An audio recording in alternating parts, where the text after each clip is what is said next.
ending of last episode was pretty crazy, so hopefully we get to see what happens to Engine, Gachiakuta, episode 11. So how this episode begins is pretty interesting. Time is going back in reverse. I'm talking about a literal rewind of time, completely leading up to the moment Engine goes down. As we watch the journey to get to the house in reverse, the clock finally hits 3 and stops. This is where a time card pops up that says 1 hour earlier. Finally, we hit the start button. Our cleaners are being led by the woman to the house. Once she makes it to the destination, she says, "This is it." And we get to see stairs. At least that is what we thought at first. Slowly it zooms out, and we get to see this gigantic tower full of mystery. Jin talks about how he's passed this before and didn't know that anyone actually lived in here. Now, Rudo says something that we can kind of note here. Could it lead all the way to the spear? We get to see the doors open by themselves. Then the woman invites them in, and her final word is, "Do enter." After the episode card cut, we come back.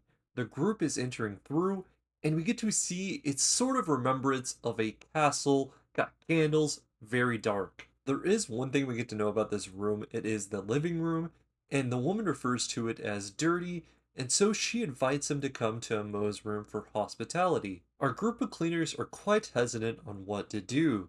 They see the woman go up the stairs, and eventually they go ahead and walk on. As they're all walking up the stairs, this is where the woman says something that is quite the turn. She tells them to take off the mask now. The cleaners go to a complete stop, and the woman says, "The stinky stuff can't make it in here, so masks are safe to take off." Not only that, but we build some more ominous. Besides, talking to a Mo without showing your face? Wouldn't that be so nasty? Finally, once they make it upstairs, they get to see this place is basically destroyed and looks like a kid's bedroom. Up here, things start to get weird with this woman.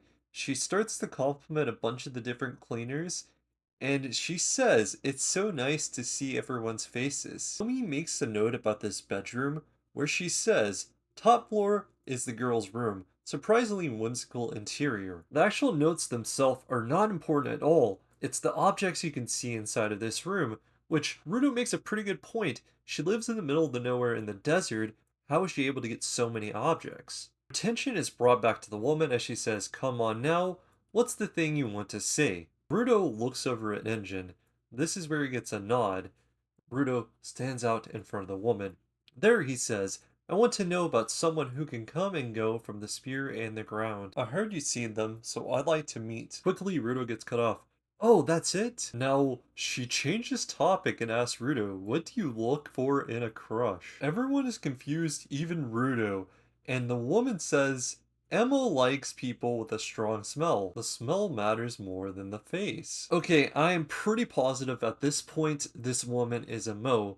She begins to smell out.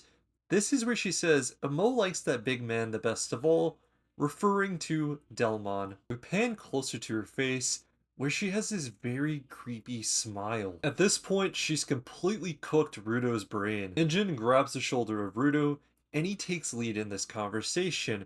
He wonders if this whole romance talk has something to do with price for info, and she seems pretty unsure as well about this. This whole thing is just getting creepier. Injin refers to her method as strange, and she sort of has a reactionary, like, meltdown. She starts saying, "That's weird, that's weird, that's weird," over and over. And suddenly she overcomes this huge change. She thinks now that they're not here to actually talk to her, but rather use a Mo. Okay, okay. So she's still freaking out. Injin just hits this button in his head and says, "I'm interested in you, girl." Of course, her reaction, "Don't you dare lie!" Full of anger. Wait, she wasn't referring to Delmon as Big Man? It was really him? What is going on? So, Engine's like, "Okay, fine.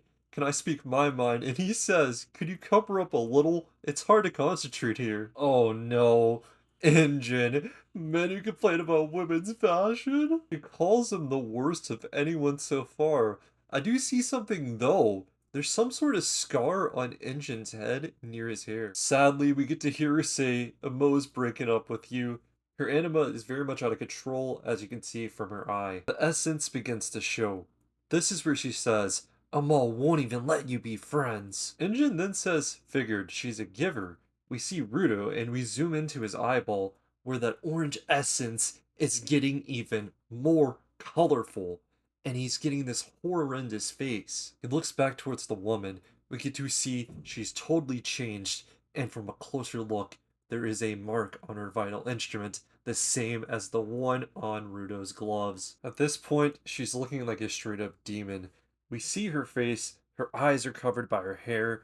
She slowly gains a smile. She says, Take it away, big man. Which Injin looks behind, and Delmon is there, mindless, with some sort of hose in his hand. Delmon grips the trigger, and we hear BAM like a gunshot, and we cut to a title card that says "And now." After coming back from the opening, Injin is now on the ground. So one of the things to talk about here is that Daemon's instrument seems to be a water hose. Interesting. The other thing is, Rudo asks the woman, "What did you just do to Injin?" as she laughs and smiles. Rudo tries to ask this woman about her mark, which she doesn't respond, even the thing about being a giver. This is where she goes off topic again. Okay, what do you look for in a crush? Things are starting to get weird again. Rudo's not talking to her, and she needs to get to know Rudo.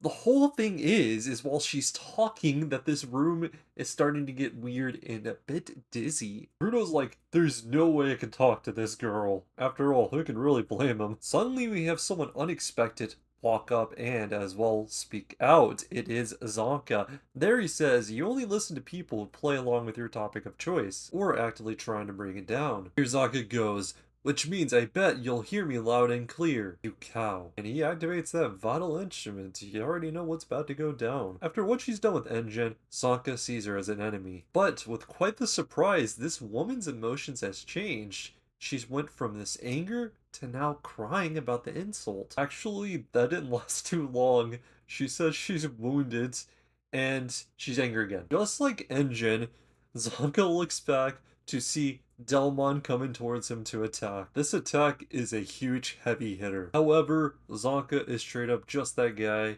He recovers, and he is like, hey Delmon, don't you realize you're on our side? Whatever her vital instrument is, she's able to control people. We don't really know what condition is met. We do know one thing, she can also make them talk as we hear Delmon say, how dare you hurt her? No, this has definitely got to do something with love, whether it's hers or the other way around. She has Delmon threaten them if they ever hurt her again. They're gonna get it for real. Now, as they're wondering if this is some type of control, Tamsy steps up to say, he's not under control. Okay, this thing keeps turning and turning. It's just getting crazier. So the woman calls out. She gets up. She's like, "Aw, you didn't realize? Huh?" She grabs onto Delmon and says, Big Man here has been a fan of Amos for ages. What? Hamsey doesn't think this is really him. He would never betray us. And the woman goes on to say Big Man would gladly betray you all just to help Amo. Now she says she hasn't done anything wrong. This is as Delmon is activating his vital instrument, which we get the name of it is Okiku Nari. Now whenever we get to see this transformation, I find it interesting that his nozzle is now almost like one of the ones at like a restaurant. Delmon then towers above his own teammates. Rudo asks himself, why does it always turn to a fight? Is this my fault too? Rudo closes his eyes, and suddenly the screen is black where he hears, it is your fault. As it seems Rudo's uncovers his eyes, he's now in this black veil room and looking around confused. As he looks around, fog starts to arise. He hears the same voice he heard to start with, child with the blood of a criminal. As the voice continues, it is the same taunting things that Rudo has had to hear. Pictures appear of the same people he's had to face. Suddenly we come back to the woman, and there she says, there's another fan of Amo here, isn't there? Almost like a taunt, she says, what Amo wants is for everyone to stay and have lots of fun talking. There is one catch here, however, but if anyone else says something to ruin the fun, uh-oh, my fan might just have to punish that someone, as we see Rudo shivering in fear. It's almost like Ruto's been trapped inside of something. His mental is just so messed up, and what really breaks him even more is one of the men goes over to grab him. Suddenly, it's almost like Ruto is back awake. Tamsi's yelling out to him, "Get your head in the game!" And he has to make him dodge one of Delmon's attacks. Delmon's like, "You weren't supposed to dodge my attack." Suddenly, Tamsi is telling us the backstory of his vital instrument, which it came from his desire to see his plants grow big and strong. Okay, what kind of power is this? So anything hit with the water it spouts ends up growing. And this is by controlling the fluid content in the target. So he ends up blowing him up almost like a balloon, and well, you know what happens if they blow up too much, it pops. Now the curiosity of the group is, how is Delmon able to sneak up on Engine? This is because we get to know from Tamsi, he can change the nozzle settings for different uses. Of course, the one he uses on Engine is called the Silent Nozzle. Tamsi lets us know this is the first time that Delmon has ever used this silent mode on a person.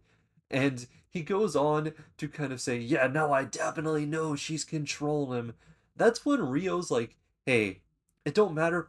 All we gotta do right now is try to get Delmon to chill. Rio steps up and she keeps walking. Suddenly, she just stops all at once. She looks back and she remembers what was said, that there is another fan, Eva Mo. And she's doing that. Of course, Delmon pulls out the hose and says, "Pressure adjustment strong." Dog, he literally pressure washed this entire building. He literally burst through it. Now we get to hear Emo compliment Delmon, and this is where we get to see that Rio actually didn't get hit. To this woman, it's just one big game, and Mo told you everyone would have more fun if they just talked to Mo. The big key to this is most definitely the romance. She brings it up. This is the first step to peace. Hamzy calls over to check in on Rudo, and this is where we find out he's in some sort of weird mode. He thinks he's no longer on the ground, but now back on the spear. Now the dots are starting to connect.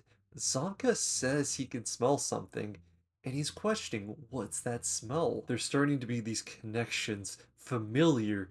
All at once, the woman starts talking, and she kind of simplifies it. She is using smell to make them do this. What this woman is doing is she's trying to change the scenery of where Rudo is by using smell, which is causing some type of nostalgia or familiarity. There he is now in front of Chawa, because she wants to know about this romance. Now the thing is, Rudo sees the stuffed animal with Chawa, and she talks about how much she loves it, and it just throws him into this crazy mode. You threw him away while I watched. What's going on with Rudo right now isn't going on with everyone else. They notice she's now after Rudo. She insists that Amo doesn't do anything wrong. Amo just makes a smell, and we get to see that this scent is coming from her boots. Good thing our brains is there. Sanka puts his mask back on, and he says it.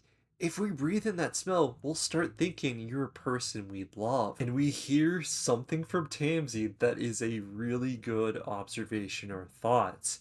I wonder what would happen if it turned out to be someone we hated. Hint, hint, Rudo. With the last man standing, it's up to Zonka and Tamsi. Back in Rudo's little mind world, he's sitting there still, not coming to understanding. Chawa has left him. All at once, she gets captured by two apostle, and he has to do something. Now we snap back to the active world. This is where Zonka and Tamsi both get hit by Rudo, and this is where we get to see they're the last two standing. Everyone else, they're all trying to save Amo because they think that's someone they're in love with. We end this episode off on the two getting surrounded by their own teammates, and we get to hear Tamsi say something that's going to be really exciting coming into next episode. I never wanted to use my instrument on a friend. And this series continues to do it yet again. We take these endings and we make the most of it. It makes me want to watch another episode.